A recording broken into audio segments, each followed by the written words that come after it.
గురుగారు, ఈ వారం మకర రాశి వారికి ఎలా ఉంది? మకర రాశి వారికి దివ్యంగా ఉన్నదండి. 6 గ్రహాలు యోగిస్తున్నాయి.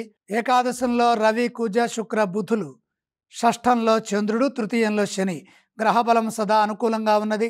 మంచి కార్యం, మంచి శుభాలు జరుగుతాయి. మంచి శుభకాలం కొనసాగుతోంది. ప్రారంభించిన పనులు సకాలంలో పూర్తవుతాయి. వృత్తిపరంగా నైపుణ్యాన్ని సాధిస్తారు. ఉద్యోగంలో అనుకూల ఫలితాలు గోచరిస్తున్నాయి. లాభంలో 4 గ్రహాలు విశేషమైన కార్యసిద్ధిని ప్రసాదిస్తాయి. ఉద్యోగంలో అభివృద్ధికి సంబంధించిన వార్త ఆనందాన్ని ఇస్తుంది. వ్యాపారంలో లాభదాయకమైన ఫలితాలు ఉంటాయి. సొంతగా తీసుకునే నిర్ణయాలు విశేషమైన లాభాన్ని ఇస్తాయి. అభీష్ట సిద్ధి కలుగుతుంది. మీరు చేసే ప్రయత్నాల ద్వారా విజయం లభిస్తుంది. కార్యసిద్ధి గొప్పగా ఉంటుంది. బుద్ధి విశేషంగా పనిచేస్తుంది. సంక్లిష్ట పరిస్థితుల్లో కూడా ప్రశాంతంగా పనిచేసే అవకాశం ఈ వారం కలుగుతుంది. కుటుంబ సౌఖ్యం ఉన్నది. స్వస్థాన ప్రాప్తి సూచితం. ఆరోగ్యం అనే విధాలా సహకరిస్తుంది. పెట్టుబడులు లాభాన్ని ఇస్తాయి. శాంతియుతమైన జీవన విధానం కొనసాగుతుంది.